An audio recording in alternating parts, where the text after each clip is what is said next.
and welcome to another edition of Whiteboard Wednesdays, powered by Firewave. And today we're here to talk to you about why you should add photos to direct mail. We've got one here. This is a couple of pages from one. We're not going to show who it's from, but there you go. You can see there's a picture there of the gentleman, the agent with his family, and a picture there of a lovely house that's sold recently. So we're going to give you a couple of reasons why it's really important that you put photos on your direct mail, which you probably aren't doing at the moment. And the first reason is it makes it more personal, and you feel like you've got a proper connection with the reader.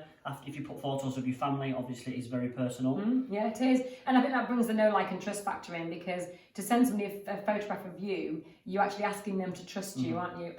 And that know, like and trust is really strong before you actually get across the door for evaluation. And because of that, it actually compels people to take action more. They're more likely to take action by the end of the letter.